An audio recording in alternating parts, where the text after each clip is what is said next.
Welcome into Red Raider Recon, brought to you by Cantex Roofing. I'm Clint Scott. He's Rob Bro. Welcome into Red Raider Recon, brought to you by Cantex Roofing. I'm Rob Bro. He's Clint Scott. Welcome into Red Raider. Wait. Oh, you were doing it. We're talking about some games this week.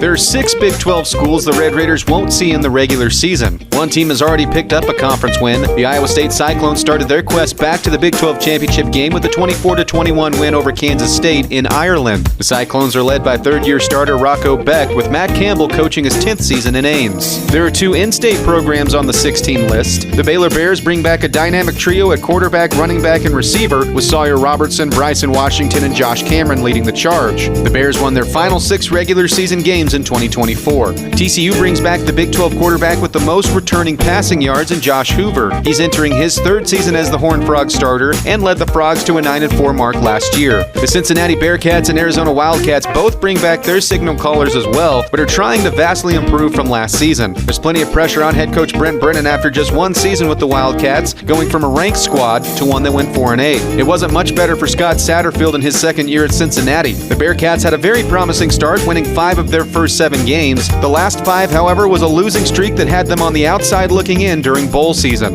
The only team on this list who will break in a new quarterback is the Colorado Buffaloes. Deion Sanders' program took a massive step forward, going 7-2 in Big 12 play, with the tiebreakers keeping them out of the Big 12 championship. In the offseason, they brought in Liberty transfer Caden Salter, plus 5-star freshman Julian Lewis. The Buffaloes have to replace last year's leading passer in the conference, Shedeur Sanders, not to mention last year's Heisman Trophy winner Travis Hunter. If the Red Raiders meet any of these 6 teams this season, it will be for a Big 12 championship.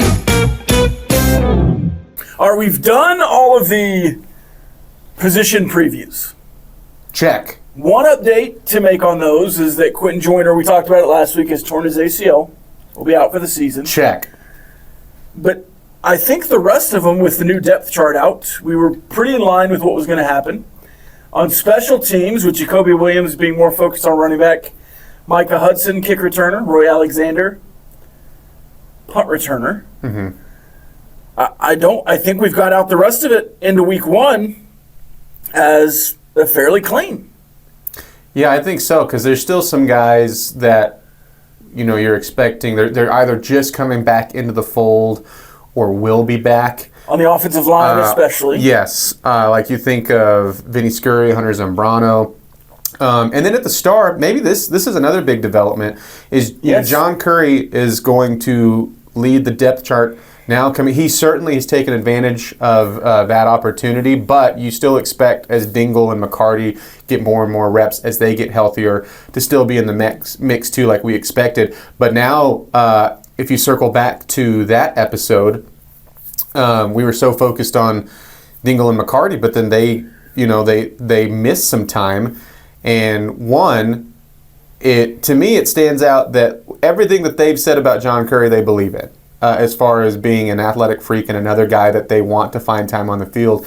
And then 2, it's Curry's follow-through of forcing them to say, we have to see what this looks like on the field. So I think all of that in the end will be a positive.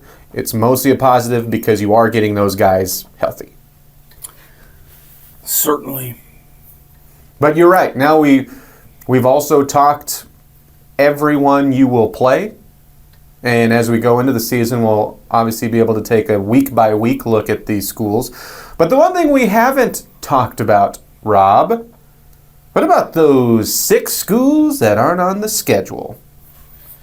And if you are keeping track, that is Baylor, Iowa State, Cincinnati, TCU, Colorado, and Arizona. And before we start diving into these schools, what's fun about this week is you had 3 Big 12 schools play in week 0. So we actually have a little bit of action to look at. So let's start there, because one of those schools on that list is Iowa State, and they picked up a very big win in Dublin, Ireland. I've got 3 thoughts on week 0. 3 thoughts with Rob Bro. First thought. Kansas offense might be back. Second thought. Iowa State's schedule, now that they've beaten Kansas State, sets them up for a great opportunity to be in the Big 12 championship. Third thought. Kansas State, I don't think, is as good as we thought they were, even though it was raining. And even though they made a couple of big passing plays, I think that was more so on what Iowa State wasn't doing than what Kansas State did. I question their toughness a little bit, and the Dylan Edwards situation is strange. Well, that was the longest thought. I agree with all of them. As far as just instant reactions, I didn't write them down as 3 thoughts, but I did write down 3 things. 3 thoughts with Clint Scott. First thought. Rocco Becht is either a better or more trusted quarterback than Avery Johnson. Second thought. Secondaries for Kansas State and Iowa State were a mess. Third thought. Kettlenecky Jr. is calling the offense for Kansas. It's funny. Okay, so clue me in on this, because I'm not, in the loop with Kansas. Uh-huh. Zabrowski? Zabrowski. Mm-hmm. Zabrowski was at Buffalo with Kettlenecky as the quarterback's coach. So he Co-OC quarterback's coach at Buffalo. Right? Mm-hmm. Comes to Kansas. Yes. Is the quarterback's coach, not the co-OC in Kansas. No. And then when Kettlenecky leaves, they hire outside and don't give the reins to Zabrowski. Check. And now they've given it back to Zabrowski. Or for the first time. That's the play call. Why was he not co-OC in Kansas first? Question number 1. And question number 2, do you know how old he is? I don't know his age, but he's not that old. I mean, I would think he's in his 40s. He's like 55. Oh, really? Maybe I'm aging him too much. But when we were talking about him earlier, I just assumed he was like a 38-year-old dude who had grown up with Kettlenecky's offense. But I'm fairly certain he's older than Kettlenecky. Here's the confusing part to add into that, because he has called plays for Kansas. At the end of last year. Before that. What? He called play because Kettlenecky had left Kansas before the bowl game against UNLV. And he called, and I know that's just one game, but man, it looked really similar. And when you think of what was good about him with Daniels, it was comfort plays. And I don't think that last year, the coordinator who shall not be named, who's now at Wisconsin, did Daniels, and Daniels didn't play well, but I don't think he did him any favors or that offense. I don't think he did things that fit well of what they did as a whole. You know, when you and I are playing college football games, mm-hmm. we have comfort plays. Mm-hmm. And a script, basically. You're calling the same 5 plays for the first quarter to figure out what's working. It didn't feel like he who should not be named, Jeff Graham. Ugh. Didn't don't say that here. He'll show up. Didn't really have a game plan that fit the Kansas offense. No. And Zabrowski, after the first game, it feels like obviously he knows what Daniels wants to do. So I'm confused as to why Leipold didn't go to him last year. I think that's considered amongst Kansas fans as the first true miss in the Leipold era. He's 57. No, but he's way older than I thought. I had no idea on the age of him. Because I looked in, he played quarterback at Mount Union in 87 and 88, but has been coaching since 1991. Started off at some high schools, went to Southern Illinois. By 1999, he was at Southern Illinois as the quarterback's coach. Since then, he's been the quarterback's coach, or OC. He was the head coach at Lakeland from 03 to 06. Wisconsin, Whitewater, Northern Illinois, Minnesota quarterback's coach from 11 to 15. Hamline for a season. Then he goes to Buffalo, Kansas in different roles. And I guess with Grimes, he was the co-OC again, but he wasn't calling plays at first. That wasn't the plan. Yeah, so it's odd, but I for Kansas, I'm honestly happy that they've gone back to that. I think the offense really fits Jalen Daniels, but I wonder if it fits A, Cole Ballard, and B, do they have a guy in the future that's going to be in the same kind of style of offense? Well, they do. It's Zeke Marshall. Okay. And he saw time in that game against Fresno State. Okay. That's the plan, I think, for them. So Cole Ballard is going to be somewhere else next year. I don't know. I think he thinks he can compete for that job, and I think he's a needed player. I bet they figure out a way to keep him on the roster. Okay. If I had to guess. But at the same time, I wouldn't be floored. In today's college landscape, Yeah, who knows? Yeah, wouldn't be a surprise. That's obviously the least enticing game from Saturday. I'm with you on the Kansas State situation. Dylan Edwards, this is what I'll say about this, because a lot of Kansas State stat defenders for Avery Johnson, those are empty stats. He did not play a level of winning game that is the type of step forward we were told he had taken in the offseason, which I didn't believe it. I don't think you believed it. If that Avery Johnson plays all year, it's going to be a similar year to last year. And offensively, they put a ton of stock in him with also just trusting Dylan Edwards. And here's the thing, if one injury, and I know it's a starting running back, but still, if one injury hinders the offense that much, maybe you don't have the guy on the roster that you thought you had. If Dylan Edwards, he's out this week. Mm-hmm. And questionable the following week. X-rays came back negative. We were not sure how long he's going to be out. But it's good for them that he's not out for the season. That's the good news for them. For now. Well, If Dylan Edwards is out for an extended period of time or misses Big 12 games, or even if he comes back and is just not the tough running back we thought he might be, he's not Giddens, right? Mm-hmm. Yeah.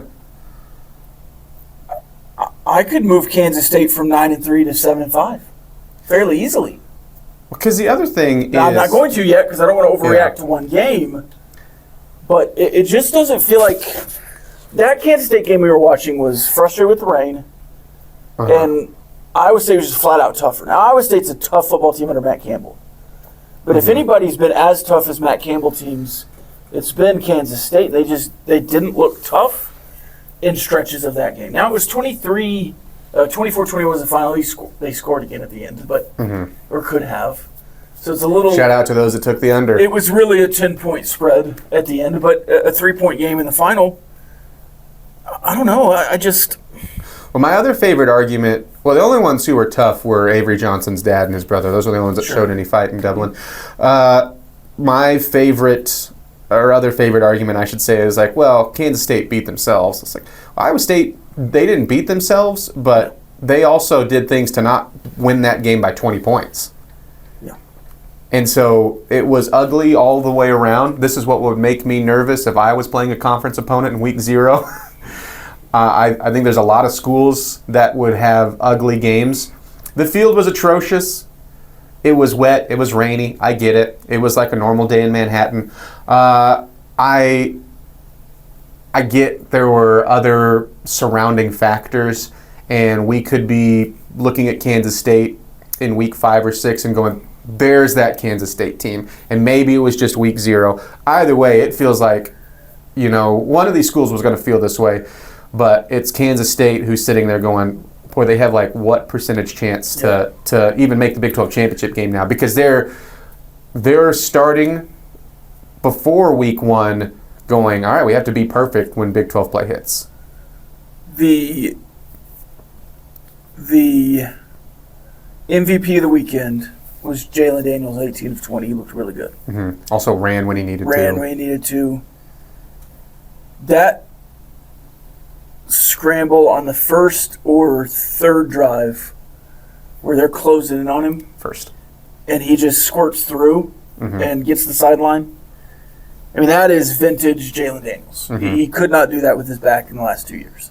Now, what was funny to me is there was someone angrily in a text group we're in saying it's Fresno State. Yeah. To which I replied, well, last year it was UNLV. Yeah. Last year it was Illinois, who now is getting all the hype in the world, but had no business looking that bad against them. Even Lindenwood, I don't think he wound up with a good game, but I don't think he was sharp the whole time in the half plus a drive he played, whatever that was. So he was the real MVP. But I think my MVP from the weekend would have been Carson Hansen, who Marion Barber to Kansas State in the fourth quarter. And how about that? Because he's on the first drive. He's the one that gets is not responsible for it, does hit him in the hands. He's the one who fumbles it when they should have scored the first time. Yeah. And then it's like Abu Sama for the rest of the way until the fourth quarter. And then it was like is a reason why I think Iowa State is a threat. And Agusama was good. He had some good runs. They had to really, which you would expect this out of Kansas State, they had to chip away at that defense before they started finding consistent positive gains in the running game. But still, even Sama started to find some of those towards the third quarter. But then when they put in Hansen, he had one specific takeover drive. Yeah. The Dallas Cowboys had a running back duo several years ago, Julius Jones and Marion Barber. Mm-hmm. And I think Abu Sama and Carson Hansen could be a similar duo. If you can go out and wear down Abu Sama for a quarter and a half, they're in the middle of the game, and Carson Hansen can start and finish, you're going to be in a really good spot. The other thing I would say, going back to my first point, Becht has some stones. Campbell has some stones too. I don't think that's anything new of him trusting his guys. He did that with Purdy when he was there too. I think he's sneaky aggressive. We don't think of it that way because Iowa State's such a ground control, such a defensive team typically. But when they need to, they'll test the waters. They'll call out to Major Tom. Yeah. Nice. Becht, I mean, when you look through the entire weekend of college football, and there was like 5 games, whatever it was, that included FBS teams. Shout out to Hawaii and Stanford. It was an ugly game, but it was fun. Entertaining. But Becht, I think, individually made clearly 3 of the most important plays, and a couple of them were dimes for touchdowns. Well, I mean, Maverick McIver looked pretty damn good too. Okay. Yes, but when you take into account who they beat. Yeah. Yeah, I mean, that I thought, yes, it doesn't, fully kind of calm did they replace 2 NFL receivers? Now, Houston with 3 Iowa State receivers on their roster. That's very funny. But it was definitely a start and definitely should have confidence in Becht if I'm a Cyclone fan. All right, let's move on to the teams missing from Texas Tech's schedule. Who, Clint Scott, in your estimation, are the 3 most interesting teams not on the Red Raiders schedule? Interesting. When I think of the word interesting, I go with Baylor on that team of 3. Just because, if I took out that's an in-state opponent, if I was just looking at it from, if I was an ACC fan or something like that, looking into the Big 12, to me, Baylor, I'd be going, boy, they look like one of, if not the best team down the stretch. They bring back a lot. So Baylor is certainly in that mix. Iowa State, I was kind of going back and forth on this one, and then I watched week 0, and Iowa State goes into that conversation. And also you add in, boy, they were in the Big 12 championship game last year. We talked about it. The things just fell apart in Arlington, but they're coming off one of their best seasons ever. And just as we just talked about, they're trying to replace the receivers, but they bring back interesting pieces on defense, really good pieces on defense. They bring back their quarterback. They bring back a really good running game. So they'd be number 2. And then the third one, I'm still going to take Colorado here because I didn't think Dion would still be here. I was one of those. And I will eat some crow there because I thought he'd be gone after the Sanders and Hunter lineage were not at Colorado anymore. And he stuck around. I think he has actively tried, all while doing going through major health concerns, to put a really explosive roster together. But I'm not sure what this is going to look like. This could be a 6-win Colorado team. I think they're not going to be they're going to be competitive. Who knows? This could be an 8-9 win team. I think it's closer to the 6 or 7 range, but I'm interested in Caden Salter in the Big 12. I'm not sure how much he fits the offense. I'm interested. They're very high on their receivers, but I think there's a lot of unproven there. And then it's almost a brand new offensive line.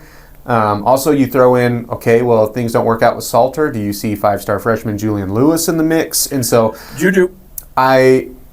And then what's the defense this year? They were really good with pass rush. last year. In stretches, yeah, they were really good defensively. But they weren't always that way. And so I think that there are just so many question marks about Colorado. They're replacing some of the most percentage, the highest percentage, not the highest, but up there in the Big 12. And then the biggest thing is, well, they just had a Heisman winner who was on both sides of the ball. Yeah. So really you're replacing two players. And then you're replacing the best quarterback in the Big 12 last year. So good luck. I think they have a sneaky wide receiver room, even though they're mostly new guys too.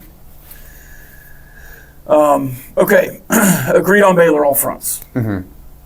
And I think in some ways, Aranda is just such an interesting guy because, in 2020 they're 2-9. The next year they win the Big 12, and then they're average again. And then he's trying to get fired to start last year, and then goes on an insane run to finish.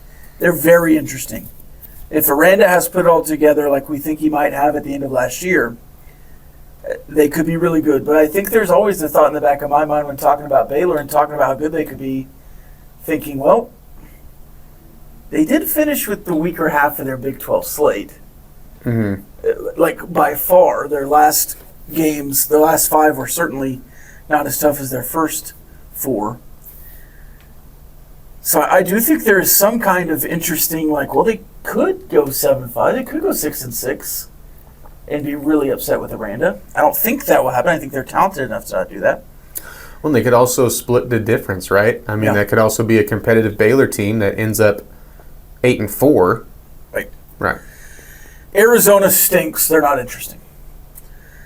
Iowa State is awesome, but they're not interesting to me. Okay. I think everything you said was correct, but it's just they'll go 8-4, they'll go 9-3. They certainly could go 12-0 if they really get through the next 2 games comfortably.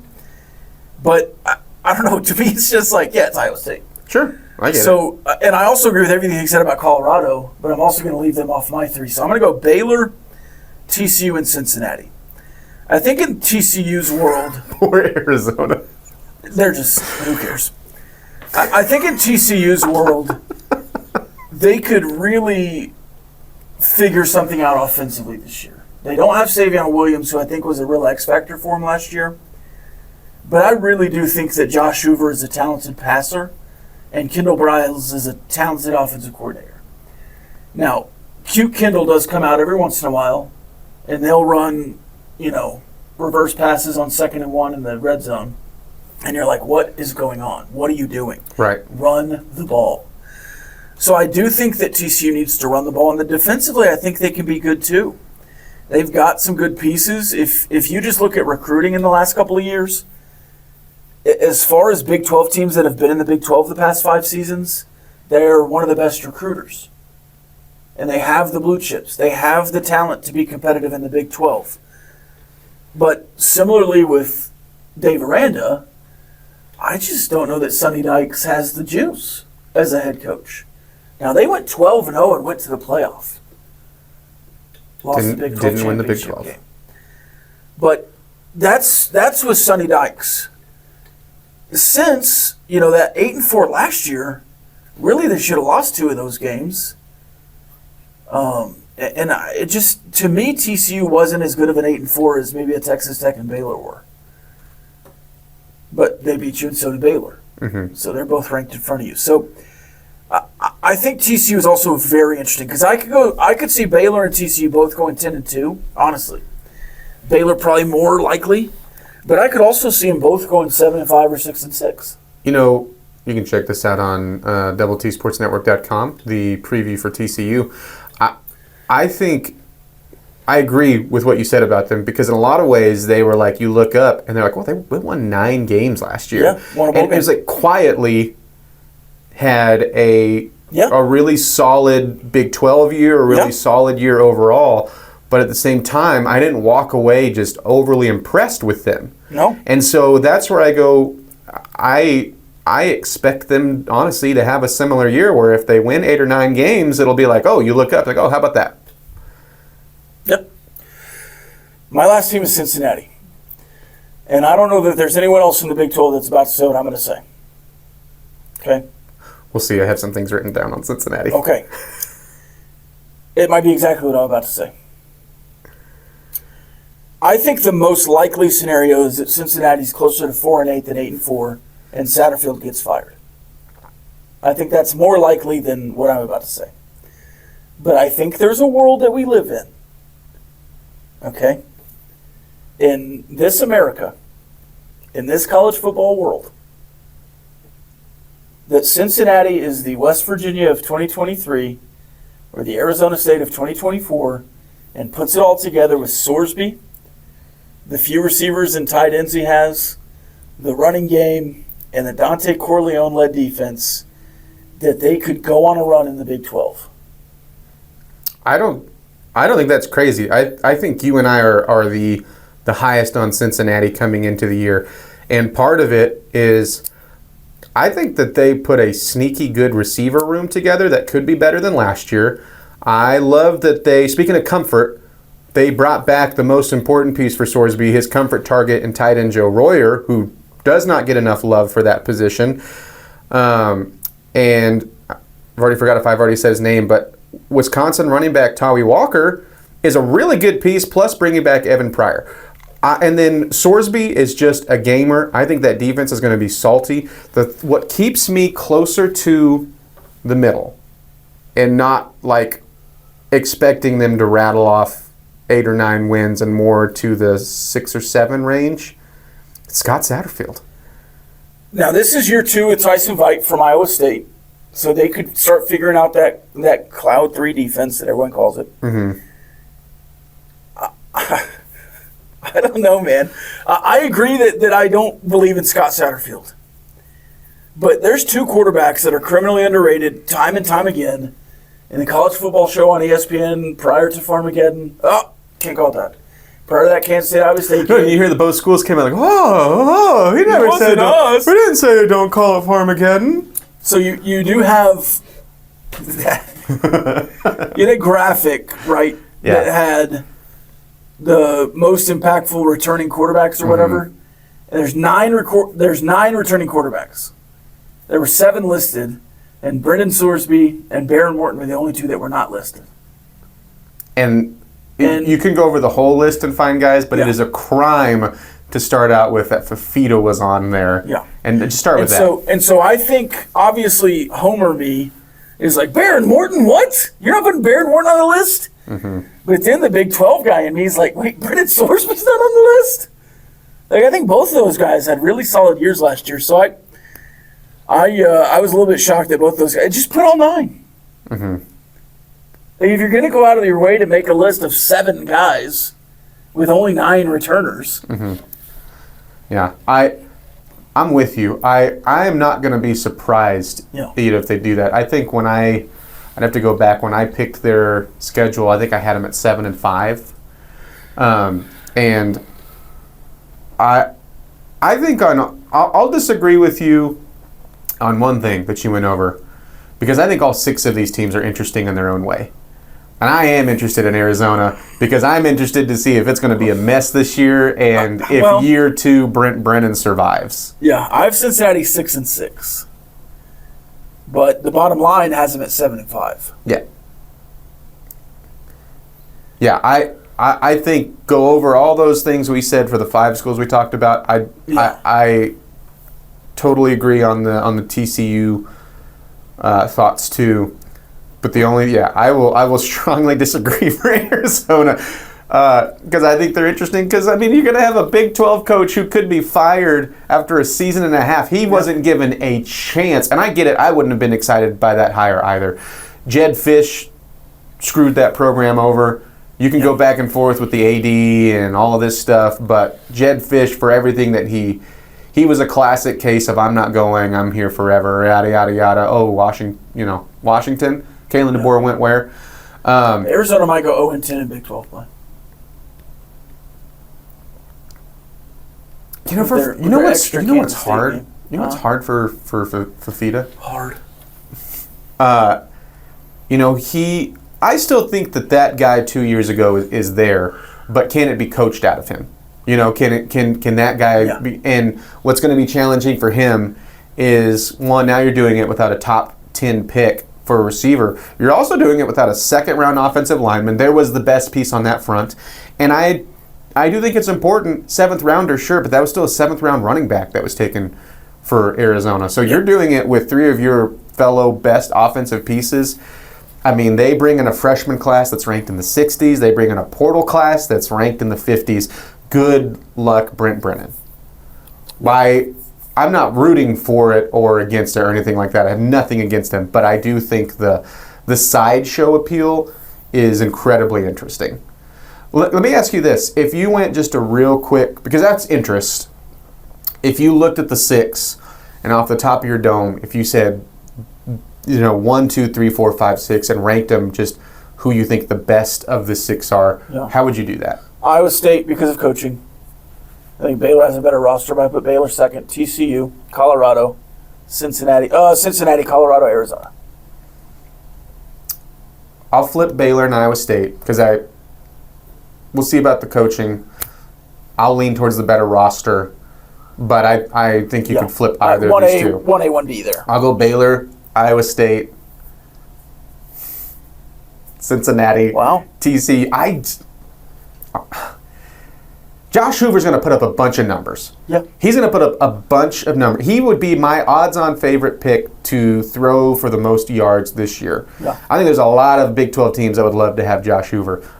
Does that run defense get any better? You know what Kendall Briles is? He's a little bit like Chinese buffet. Okay? You can eat a lot of Chinese buffet. You can get a lot of stats, yards, rice. You're hungry in 3 hours. No matter how much you ate. He's kind of an empty offensive guy. They're going to put up a bunch of stats, but he threw for, 4,000 yards nearly and 25 touchdowns? Yeah, it was still in the 3,000, but high 3,000. 3,800? Yeah. Whatever that second it was most in the Big 12. Shador led the passing. It's the most returning passing yards in the Big 12 this year. He had less touchdowns than Baron Morton. I question on the other side too, because if you do have a defense that struggles, and again last year it was specifically in the run game, and they've got some really, like Bud Clark is a legit Big 12 guy. He's a legit first team type of guy. But there's a bunch of holes on that defense that I don't know what they have yet, and on top of that, if you have an offense that is built to not help your defense, that's where you go, okay, well, 1 or 2 plays go differently and they're 6-6. I think that TCU is still there. And the other side, too, is as big of numbers as can be put up in the passing game, do you have any balance at all? Because why even bring up a running back? Right? Because they're not going to run the ball and they couldn't stop running the ball. They couldn't, and they wouldn't also commit to anything. So that's where I go. I think you might find a little more consistency with Cincinnati over TCU this year. You could talk me into that. I could be dead wrong. Who knows? This could be, and it doesn't feel like that strong to be like a hot take. I think they're close. And again, it's kind of like Baylor and Iowa State. You could flip these, and I'd be fine with it. For me, I would rather put money down on Cincinnati than TCU right now. Yeah. Then I would go Colorado, and then Arizona. And by the way, I don't think Colorado is far away from those two. I just feel a little bit better about those rosters than I do Colorado's. Yeah. I think Colorado could be a team that certainly is in contention for the Texas Bowl. They're a top 3 what are you team in the Big 12. Yeah. All right. Does it bother you that you're not playing TCU and Baylor every year? Maybe not both. It will bother me like this year that you don't have one of them. In a perfect world, I would choose for the Red Raiders to play Oklahoma State, TCU, and Baylor in that order in everything as much as possible. So like for basketball, you would see them twice a year. You would always see them in baseball, pick the sport that you can. Certainly football. I think this is old man yelling at clouds. They're not rivals, but they're as close to what you have left in the conference. And it's also the closest thing you could do from like a regionality standpoint, which I get is gone in the conference, but you have that right there. I enjoy the back and forth with all 3 fan bases. Honestly, Oklahoma State, like I said, is top of that list, so I like that you see them this year. But yeah, I would like to play them every year. And if you said, here's the trade-off, you're going to get 2 of them every year, I would take it. I hate that you're not seeing either one in football this year. It's a travesty. 75 years, I believe, you've played Baylor in a row. Something like that. Shout out to the Butt Bowl.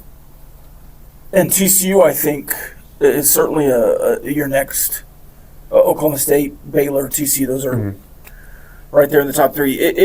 You know what makes it more frustrating, Clint? The Big 12 put out their schedule matrix several years ago when we got to the 16, and they had 4 protected rivalries. I think, was it 4? That number sounds right. And the rest of the teams were just like, you'll find out. Here's your next 4 seasons of Big 12 games. And then the SEC, in the same time frame, has killed divisions, added a conference game, and done a correct, in my opinion, 16-team conference schedule in the time that you've been doing your little stupid matrix. Everyone in the SEC will have 3 opponents every year that they play. That develops and sustains rivalries. Mm-hmm. They will also play the rest of the teams home and away every 4 years. You will be at every venue every 4 years and host everyone every 4 years on a rotating basis. It's the simplest, easiest fix. You don't have to call them pods. Not everyone has to have the same 3. If Baylor has Texas Tech, TCU, and BYU, or whoever it is, it doesn't mean that Texas Tech also has to have those 3 teams. You can have Texas Tech, Baylor, TCU, Oklahoma State. You can have Houston, Texas Tech, UCF, whoever else. Mm-hmm. You could figure it out. And it's ridiculous that you couldn't do that before. Yeah. But it feels like to me that is a natural option. And at the very least, add Farmageddon into the protected rivalries, add Oklahoma State, Texas Tech, add TCU Baylor, add UCF, Houston, and West Virginia Cincinnati. Give everybody somebody they play every year. Mm-hmm. That should be the very least. And I don't know that you even need to get to the end of this matrix. Scrap the matrix you built and fix it. Because it is ridiculous, and I believe next year you're not going to play Farmageddon at all. Right.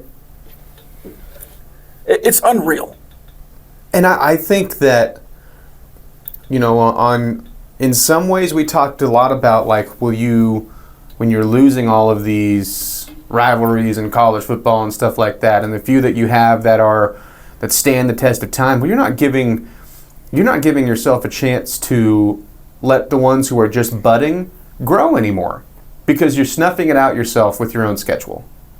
And so I'm with you. And I'm not here to say that if you did play Oklahoma State or TCU or Baylor every single year, that all of a sudden you look and it's like it's Tech and Baylor, it's the Butt Bowl, and then it's Ohio State and Michigan. Those are the 2, right? But it garners more attention that way. Like, those are all positives. There's story building, and on the outside, when you're looking at drawing interest, that's another way to do that, right?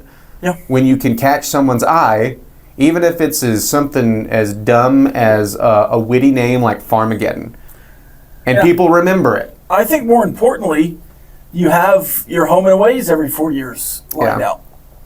For the fans, you might not know the dates, but you also have, I know you can go look at the matrix, yes, but you also have a little bit more of what you can expect. Yes. And these athletic departments will be like, yeah, that's for season tickets. It's way better. Mm-hmm. Sure. If you can build some kind of, like, if we know Cincinnati's going to be in Lubbock every other year or every 4 years, whatever it is, and you're going to play Cincinnati, that's what it'll be, every 4 years, and every 4th year you're going to play Cincinnati at home. I don't know. I don't know if it's perfect. I think more perfect would be going back to the original Big 12. But as it stands, in reality, it's the most perfect that you could get. Can I ask you something? Yeah. Since we already talked about college football, the video game, how many times do you go and make the old Big 12 when you can do conference realignment? I haven't yet on the new one, but I do. I did on 14 like 20 times. I swear this isn't why I'm high on Cincinnati. I thought about doing that with one of the dynasties that I'm in that I just started 2 weeks ago. I decided not to. I lost to Cincinnati. And I went, should have made the old Big 12. I should have made the old Big 12. I'll tell you what, Oklahoma State's kind of stout playing against Oklahoma State. Yeah. Ugh. Let's go into, you want to do some Big 12 predictions? I would love to. Let's do it. As always, you can let us know on the comments below who your Big 12 champ is, who's in the game, who you think, if you just want to drop a random team's record. I think... Any predictions? Big 12 predictions in the comment section. I think Oklahoma State will go 5-7. Jinx. You talked after I jinxed you last week, so I'm not going to by those rules. Yeah, you did. Immediately. But not on the podcast. It was over. All right, so Big 12 championship game. Who's in there? I've got Baylor and Texas Tech playing for the 76th year in a row. No, I've got Baylor and Texas Tech. I've got Texas Tech winning the Big 12. That's their goal. That's why they've been talking McGuire and Aranda back and forth. Like, look, we have to find a way to play this. You're going to have success. And they'll go back to Arlington. Well, you're not giving up a home game. No, so I think Texas Tech, we've talked about them all summer. And maybe I'm just, eating the cheese and reading the press clippings, but I think Texas Tech's going to be really good. And I think their schedule is such that if you can win 2 of 3 against your road opponents, your tough road opponents there in the Big 12, no offense to Houston, but I think you're in a really good position to do so. I talked earlier that Iowa State certainly has an opportunity with their schedule, but I thought they would lose to Kansas State. And so when I did my predictions, and I'm going to stick with them, I've got Baylor and Texas Tech with Texas Tech winning. I like to believe that I'm as objective as possible and try to step away. And so I'm trying to think, if we were in the West Virginia affiliate, would I feel the same way? And I'd like to think that I would, because I really am just impressed with the roster that you've put together, and it's hard not to ignore it. So I'm also going to take Texas Tech in Arlington. The smarter thing to do if you're taking Texas Tech would be to take either of the better teams not on your schedule. However, I think Texas Tech and Arizona State are going to play twice this year. I think the Sun Devils are the best team you will see all year. You said I know the odds are better if I were to take Baylor and Iowa State, and those would be the 3 teams I'd be deciding between and was deciding between. But Arizona State, on the other side, is going to get a shot at taking care of business against you, against Iowa State, and against Baylor. One could say, well, that's a tougher schedule. The other one could say, boy, if you believe in that roster over there at Arizona State and the production they bring back, they could help themselves out. But control your own destiny, if you will. And for what it's worth, they also play at Utah the week before hosting you, which I think is interesting. So I am going to take last year's Big 12 champ. I will take you to win it. I would say if I went in order, the second pick would be Baylor. And I think that Baylor-Arizona State game to start Big 12 play for both of them is one of the most intriguing games in the conference. And then Iowa State would be third. I think for what knocks them down a little bit is I need to see how consistent they'll be this year. They were far from perfect against Kansas State, even though that was a really big win. So I'm not ready to say that, well, they should breeze through the rest of their schedule. Right. They could drop that game to Arizona State, but outside of that, they'll be fine. Speaking of Cincinnati, I think that's a tricky game in Cincinnati for them. What would be their 3rd Big 12 game of the year at Colorado? I don't think it's a gimme. I've got them losing to Cincinnati. Yeah, I don't think that would be crazy. And so they were, like I said, it was not clean. It was week 0, not even week 1. It was the first game of action for them. I don't know why. Is that a Trump? It's not week 1. It's week 0. That's for you. This is, it's the greatest conference, the Big 12. He also did like afterwards. All right. It's the Big 12. I don't know. I know I'm really good at that. Yeah. I just, there's some things I still need to see out of Iowa State. Like they have good pieces in the secondary. But when they needed the secondary as a whole to be good, that was a nightmare. Blue chip coverages, yeah. And maybe it was just they were so focused in on, they also didn't buy into the Avery Johnson hype that they thought he couldn't throw it at all, even if they had 10 yards of separation between receivers. Well, what about the guy that couldn't even play for Boston College coming down and catching a 68 touchdown? So there's some things that I still need to see. But All right, what about the individual awards? So you have 4, right? Because you have both the offensive newcomer and the defensive newcomer. Yeah. Where do you want to start? Let's go offensive newcomer. I'm going to go to Baylor. I'm going to take Bryson Washington. This would be far from crazy to think a running back could win this award. The reason I like Bryson Washington... Wait, so we're going player of the year. Oh, wait, what did you say? Newcomer. Well, forget I said that. We'll go offensive player. No, let's go there. Let's go there. Offensive player of the year, Sure. going, my bad, Bryson Washington. And one, he's already a 1,000-yard back as a freshman. I think he's the best back in the conference. He just got his stats upped, or his reps upped, because Dalton Pendergrass is out. And as much as I like Sawyer Robertson and I like their trio with Josh Cameron at receiver, I think it's going to be the running game that they really focus on, and I think he could have a pretty crazy stat line this year. So I'll take Bryson Washington. Part of that's a cop-out because I don't know which quarterback I wouldn't know which quarterback to confidently take if I took a quarterback, and I feel pretty confident with Bryson Washington as the best running back. I will stay with Baylor and go Sawyer Roberts. Okay. He's good. Yeah, I don't. Okay. I don't disagree. I think, obviously, I just picked Baylor and Texas Tech. I've got an offensive player for them and a defensive player for Texas Tech. As my defensive player there, I'll just go ahead and say it. I think coast-to-coast, preseason, postseason, it's going to be Jacob Rodriguez. I think this defensive front is going to be good enough at eating blocks to make Jacob Rodriguez an All-American. Mm-hmm. I mean, I think they're going to be great at other things, but you're not going to see a bunch of guards running down free at Jacob Rodriguez. And that's going to be different than last year. I went through like 4 different players picking defensive player of the year. For what it's worth, I also had Dominic Orange on this list. Yeah. I also had Lee Hunter on this list. You have a surprising, when you go through the list of who's won this award, you have a surprising amount of defensive front guys and also interior guys that win this award if they have really crazy years.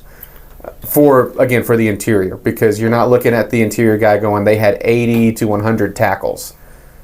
But you're looking at sacks and pressures and just how dominant they were. And I think the Big 12 does a good job of noting those guys. But in the end, I went with an edge rusher. I stuck with Texas Tech. I think David Bailey is going to have an outstanding year. I think part of it, too, I do think there's something to getting some preseason hype that rolls into the year as far as like getting your name out in front. And I know, well, then you'd also go, why not go with Jacob Rodriguez? Because he got picked to win the award. That's the most momentum you can have coming into the year. Yeah. But I think from a national perspective, everyone on, when they're talking about Texas Tech, they're starting with David Bailey. And so I think both are going to put up outstanding numbers. I think they're both going to have outstanding years. I think it's going to go to David Bailey, and I think he'll have that type of season where he deserves it. Okay, you want a newcomer? Yes. You start with the offense. I'm going to go with another running back, Rob.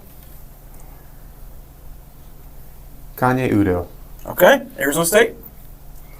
1,000-yard rusher Army. I think he'll get a little bit of the. For me, if I'm putting them in the Big 12 championship game, it's going to be some sort of award given. And if I'm not giving him the Offensive Player of the Year, which, by the way, if I went Arizona State, I'd pick Jordan Tyson. Mm-hmm. I like Levitt, but I would go Tyson. He was my second choice. Yeah. I think they're going to throw the ball to him a lot. But I think Udo is going to get that. I went between him, LaShawn Williams at Kansas, and then Devin Dampier is an easy one to throw that into that mix as well. But I think Kanye Udo in the end, I think he's going to have a really good year for Arizona State. And if I have him in the Big 12 championship game, I think they're going to get something, so I would take him here.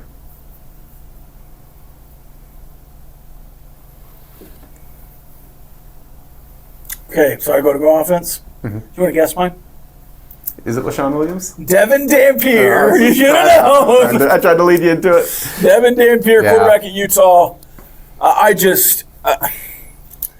Look, I think that Utah is going to be good, and I think Devin Dampier is going to be a big piece of that.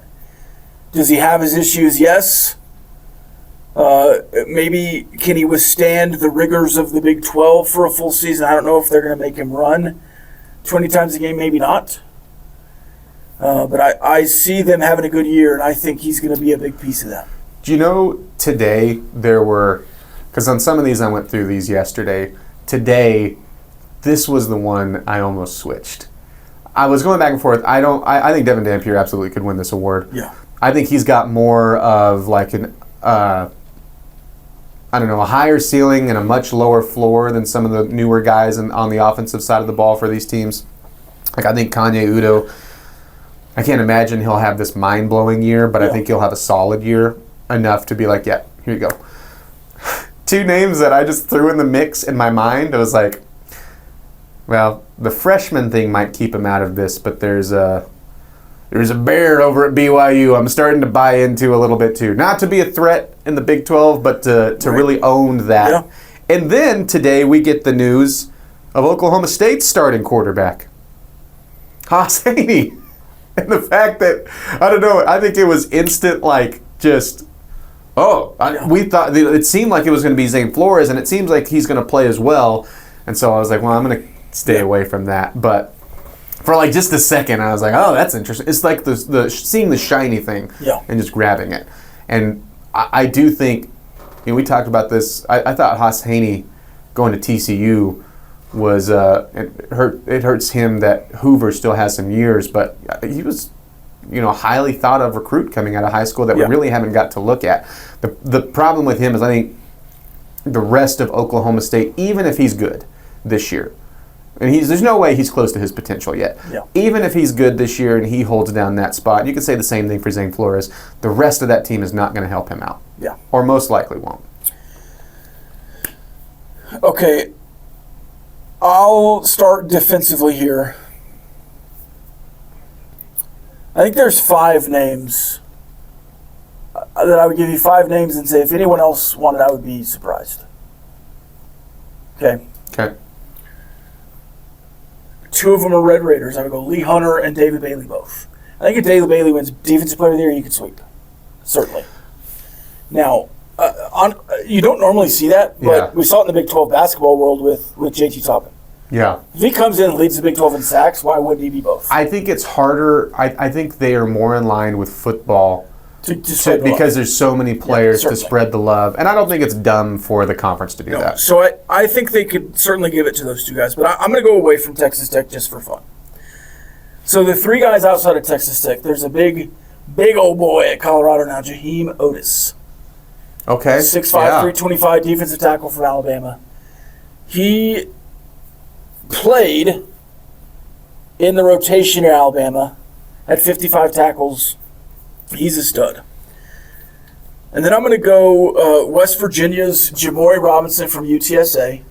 I really like. Who had double-digit sacks last year, 14 in the last 2, and like 40 tackles for loss in the last 2 or 3 years.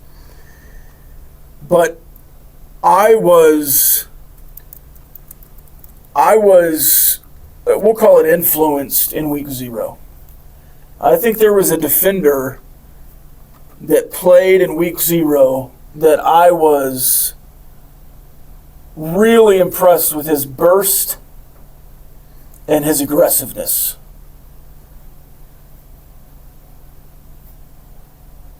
And it's a Kansas Jayhawk. Bang Ali Kamara. Man. That dude has some snap. Yes. He is like a cannon off the side. I will take him to win Big 12 Newcomer of the Year defensively. I don't know that Kansas has a lot of juice defensively, but he's certainly a big piece to it. And if they are as good as I think they might be offensively, if they can just have a big pressure piece on defense and he gets 8-ish sacks, I think he could be a real big key to them going 8-4 or better. I'll say this for, obviously even under the Leipold era, they've gotten much better, but it hasn't been anywhere near perfect defense. They have been really good about finding ways and finding guys, specifically through the portal, to generate pressure. And I'm with you. I was skeptical. I think that defense is probably going to be, statistically as a whole, middle of the pack. But individually, yeah, I'm with you. I'll take Lee Hunter. Yeah. I love him. So I think he's going to be a huge piece. I think he's the best defensive tackle in the Big 12. He probably could have won some kind of defensive line award last year. Yeah. So, yeah, I love it. I still somehow think that we're just not anticipating as good of a year as we should be, because we've already seen it in the Big 12. Yeah. We have already seen it in the Big 12, and I just think that as good as you could be on the edge, because you could also throw Romello Height into this conversation, and David Bailey's only going to help him, and he's only going to help David Bailey. I think Lee Hunter. There's a reason why the Big 12 said, yeah, it's a preseason all Big 12 dude. And if I'm going,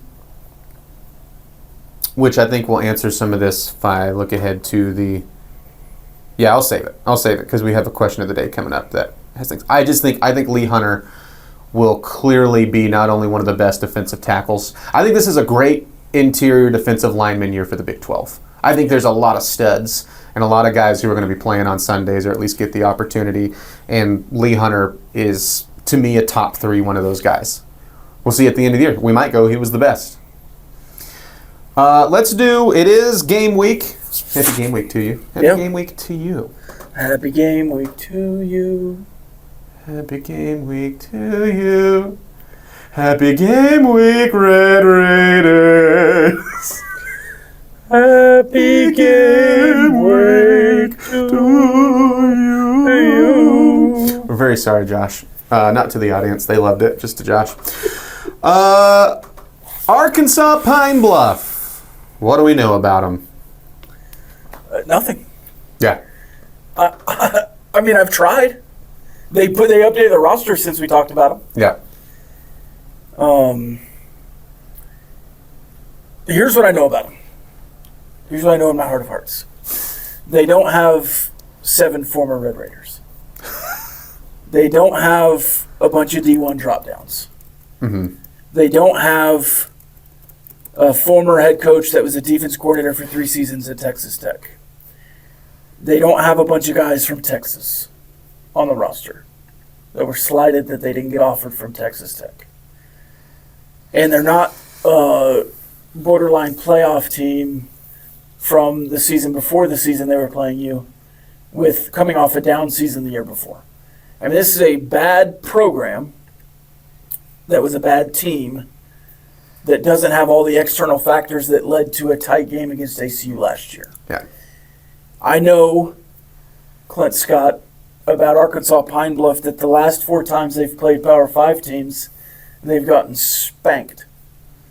They've gotten shoved in Adam Jones's locker. Or equipment shed, whatever it was. 70-0 against Arkansas. Yeah. Oklahoma State beat them by 100. This is... I try not to be overconfident. At times I am. At times it burns me. We said on the pregame against Baylor last year, and I was very confident about that game. everything went wrong. If it's not 56 to 6, I'm going to be a little upset. I have been trying to keep my score prediction down on air on Tech Talk. I think I said 58 to 3, something like that. Yeah, it just, yeah. Yeah, Coach. Yes, stop right there. Yes, it's not. It isn't the ACU team from last year. We can note that. The other thing is part of me not part of me. I don't like that we have to keep bringing that up because it shouldn't have been an issue that there were all those players on there and you had a coach and you had all the connections. Still an FCS team. That was still embarrassing. It still turns my stomach to think of how that game turned out. I think more importantly, they were a playoff team, and you've seen playoff FCS teams be competitive and beat Power 5 teams. Mm-hmm. But it was such a special circumstance, and it should not have been that way. You're right. It shouldn't have been that way. You took a lead, you should have kept it. But, yeah, this is going to be a really bad... I've seen is Pine Bluff, is Kent State going to be the worst team you see? No, it's going to be Arkansas Pine Bluff. I think head coach Joey McGuire really likes their head coach Alonzo Hampton. I think he's got some of the same route over there to Arkansas Pine Bluff. I think that's a tough job. I don't think it's, why don't they change the staff? I think that's just a hard job to win at over there. Of note, they did keep their top rusher, B.J. Curry. Could you see a little Curry from him in the backfield? We'll see. Quarterback-wise, again, no depth chart out for them. It seems like it might be either DJ Stevenson, a junior, maybe a freshman like a Landon Holcomb. But outside of that, this should be a nothing game. This should be a very crisp and clean game where in the second half we're calling out a lot of the second and third guys in the depth chart, and they should have decent days to good days. Mm-hmm. Yeah. It feels harsh, but I mean that should be reality. We will be much more focused. Obviously, we did a lot of preseason stuff today. Moving forward for Red Raider Recon, we were much more focused on the opponent ahead. Mm-hmm. But next week, I don't see it being much different. If you perform like we think you should against Arkansas Pine Bluff, certainly the Kent State preview won't be. Yeah, the difference is we'll have a game to look at from Kent State. We'll have some starters maybe. Yeah. We'll have a roster that's not like I don't know kind of stuff. And then by Oregon State, and certainly in the Big 12, I think your Big 12 schedule is such that every single team on your Big 12 schedule could theoretically beat Texas Tech. And UCF may be the team that is like, oh, well, in what world? Mm-hmm. But I think Kansas has some opportunities there to be really good offensively. I think Houston, just being on the road, we've certainly talked about the other road games. So will you be favored in most? Yes. Should you lose? No. Could you? Yeah. These first 2 weeks, and maybe I give that credence to Oregon State too. But these first 2 weeks, and just there's no world where you shouldn't beat them by 35. And there's scenarios where you beat them by 35, and we're frustrated. Mm-hmm. Even if you go like, oh, okay, well, what if Baron Morton has a season-ending injury and is out for the? Hey, whoa! You should. Whoa. You should. What is be, that? What? What are you doing? Good grief! What is it? It's week 0, week 1. What are you doing? I'm saying you should still have that same confidence. 3 times. My bad. I didn't finish it. Well, it doesn't count. Can I say something crazy? You just did. Crazier to what you just said. Yeah. About you think anybody in the Big 12, maybe outside of UCF, you could see a possible way of winning. I don't disagree. I will say I think there's also a world, maybe too reactive here, but again with what I think the floor for Utah could be, I think there's a world where we say Kansas at home was a tougher game than Utah on the road. Yeah. Likelihood, probably not likely, but immediately I go, okay, that I thought that was your toughest home game year. Now I feel way confident that that's your toughest home game this year. And not necessarily because of the Fresno State game. I think we we certainly had the expectation that if this, and I think Fresno State at the very least quelled some of those ifs. Yeah, I think if Jalen Daniels healthy, well, he is. I think I looked at that game and said, okay, the best version of Kansas that we thought might be there is it going to be there every week? Who knows? But that team is on that roster. Yeah. That team can play on that roster. Let's go to the fan question of the week. As always, you can tweet at myself, at Rob, at T973, or you can put it on the YouTube link right below, which, by the way, if you're watching, thank you. Subscribe, like, and subscribe. The question of the week this week that I have pulled, Rob, who is the best player not on the schedule? Yeah, offensively, it's those two quarterbacks we talked about earlier, and Sawyer Robertson and Rocco Becht.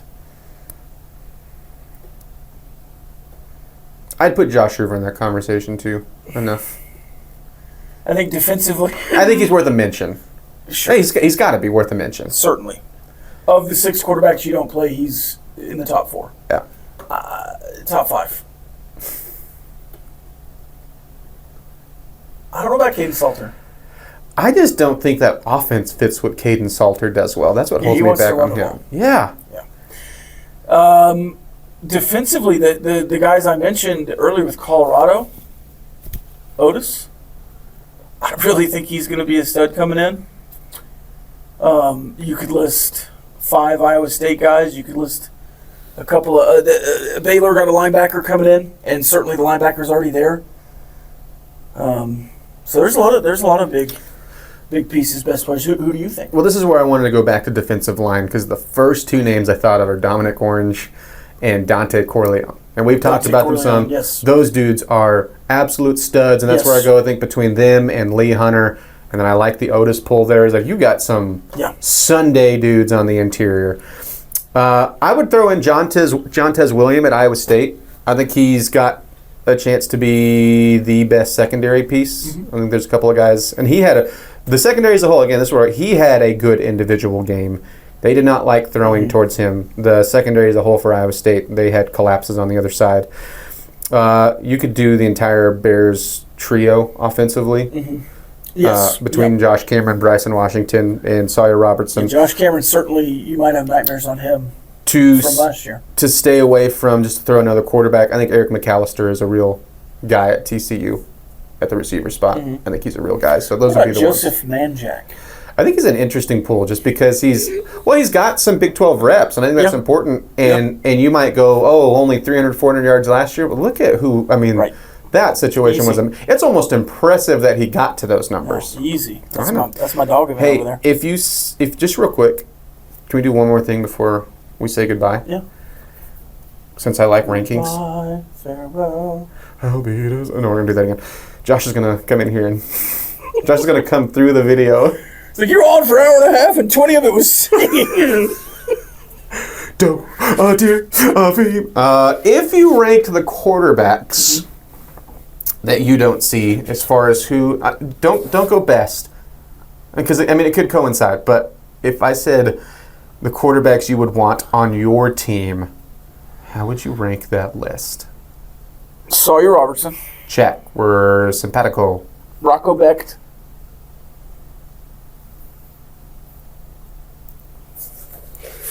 We're different. Brendan Sorsby. Josh Hoover. Caden Salter. Noah Fafita. We have just flipped. I think Sorsby's. I think maybe just because Sorsby. This is what I'll say about Becht. I think he's incredibly underappreciated. He's a tough son of a gun and a winner. Yes. I think Sorsby, just because he's a little bit younger and we haven't seen as much, has a little bit of a higher. Maybe is a higher ceiling. Maybe it's the same ceiling. They're very similar. Yes, and I maybe it's because we had a front row seat to Sorsby here last year. Sorsby can move a little too. Yes, and he did some things that I didn't think he could. But maybe I'm crazy. But I just flipped Becht and Sorsby because again, it's because who I would want. I would want Sorsby over Becht. Just a little bit. All right, that's going to do it this week. Next week, we'll be breaking down the ins and the outs of a game of Arkansas Pine Bluff. We'll also be able to take a look at the rest of the Big 12 also playing a game. The other 12. There we go. Quick math there. Mathematician. 12.5 wins for the Big 12 this weekend over under. Oh, man. You got TCU, North Carolina, Auburn, Baylor, Nebraska, Cincinnati, Arizona, Hawaii. That's the potential losses. Georgia Tech, Colorado. There's your 5 that could be losses. You know what's really interesting? Jacksonville State is at UCF. I know that there's a coaching change and a lot. I don't know what Roster they replaced. turnover. But with UCF, I don't know what you have. I think that's dicey. For 6. I think UT Martin, if I have this right, coming into this year has some expectations FCS-wise at Oklahoma. I don't think that those will be losses. I'm just throwing them out there. If I'm going down this, going win, win, win, Cincinnati win over Nebraska. I'm going to take Baylor over Auburn. So that's pretty much a lock at 12.5. Yeah, at that point. I think I'm going to take Georgia Tech over Colorado.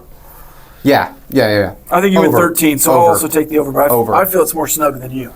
Over. Yeah, I'll Okay. take the over. All right. That's all I got, Coach. I wanted to sing another song for Josh on the way out. Pull me in, coach. I'm ready to play. Today. Sorry for this episode.